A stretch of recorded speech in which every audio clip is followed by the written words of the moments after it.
Pez fans, welcome. I am in studio and live on Skype with none other than legendary American racer Tom Schuler, who knows a lot more about a great American race than I do. Of course, I'm talking about the Tour of America's Dairyland coming up in the heartland of America. It's a race that Pez has, in fact, been involved with for a number of years as sponsor of the leaders category. Tom, we want to talk to you about some of the cool things that have happened at this race and what's cool about Tour of America's Dairyland. Welcome to Pez. Yeah, Richard, thank you for having me.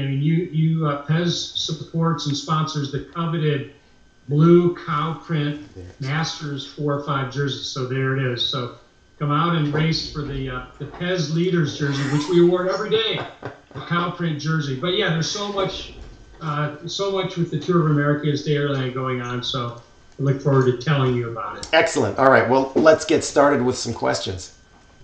The Tour of America's Dairyland, as we know it, has been around for only really about 10 years, but the actual race has its roots a long time before that, which you know a lot about.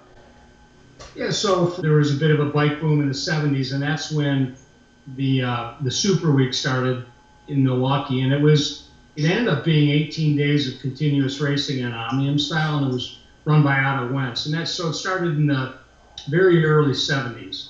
About 10 years ago, we started the Tour of America's Dairyland because we felt we were about to lose the Super Week event. It had sort of the founder, Otto Wentz, had suffered a couple of heart attacks, and he just couldn't manage the thing.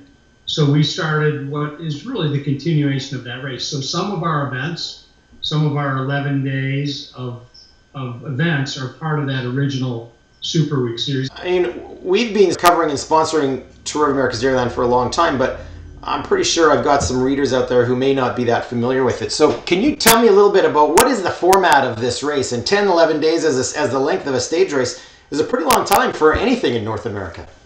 Yeah, it's 11 days continuous. We start on a Thursday and finish the following Sunday, 11 days later. And like I said, a lot of the venues are returning, most of them. Crowds are very healthy because these races have been going on for a long time. And once you have our oldest race is the Downer Avenue race, and it's probably 35, 38 years.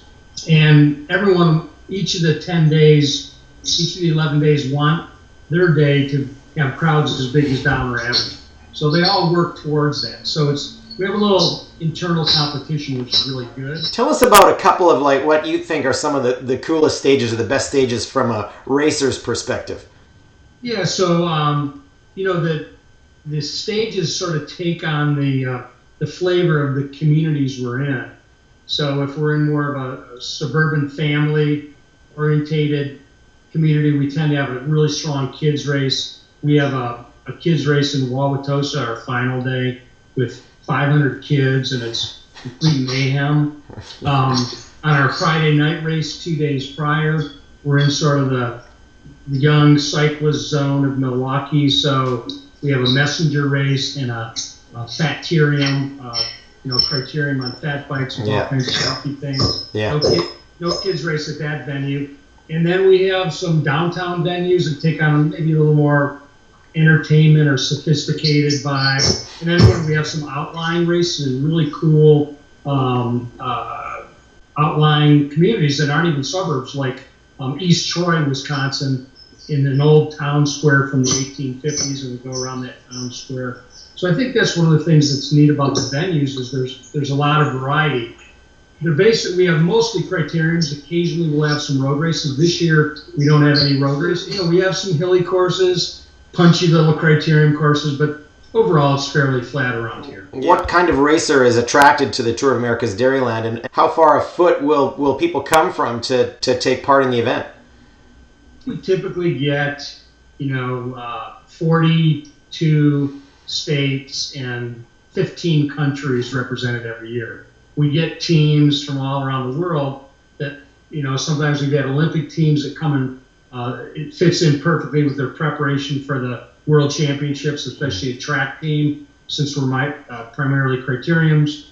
The team pursuit teams, we've had a lot of South American teams that come. We've had some European teams. And then we get privateers from all around the country and all around the world. And our prize list is quite healthy. So you get a mix of both teams and privateers. And we've had we've had Tour de France stage winners here. We've had Pro Tour team riders if they're not riding the Tour de France. Yeah.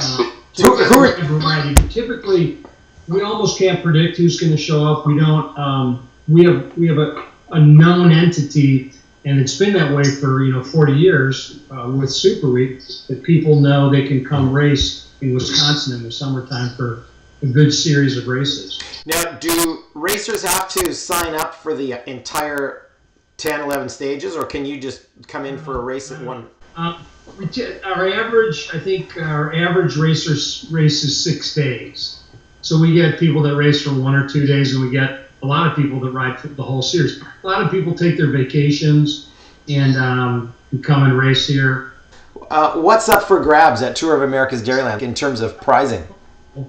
And it ends up being 10 or 11,000 US every day. It's good money, so it's consistent. If you're in the money every day, you have a good chance to win some prize money. At Downer Avenue, we have an unusual preem. It's sort of this ad hoc preem line right out of corner one, probably 100 meters. Yeah. It's called the Benz Super Preem, and last year it was $10,000, and we split it evenly: $5,000 for the men's race, $5,000 for the women's race. Okay. Winner take all. Yeah. It's crazy. Knock on wood, we've never had a crash. Yeah. If you haven't been to this race as a racer, why should they come? Why should people come to race Tour of America's Dairyland? I think the racing's fantastic. The fields are deep, good competition, great prize money, but the hospitality is really second to none. We have a really strong host housing program. We've always employed a host housing coordinator that she finds host houses for the traveling pro men and women.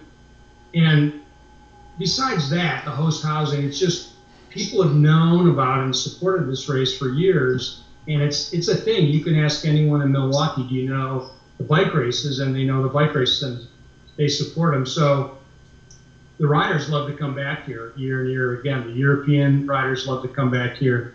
There's been many romances and marriages that have come out of this race. It's amazing because you're here for 10 days, and it's not that high pressure. How many entrants are you expecting this year? We get the most amount of entries of any event in America that we've had since the beginning, and it's right around 6,000, a little below 6,000 entries. But that's, of course, spread out over the 11 days. Okay. Wow. So how many riders would be in the biggest field? So the pro men are usually right around 100, sometimes up to 120, and sometimes as low as 85 or 90 on a couple of our midweek races. But generally, we average right around 100. And the pro elite women are around 80, 75 to 80, which is a very healthy field. Yeah. Yeah, I mean, our fields are very strong, very healthy. Okay. What is cool about the Tour of America's Dairyland? Thank you, Richard. Yeah, where do I start? What is cool? There's so much.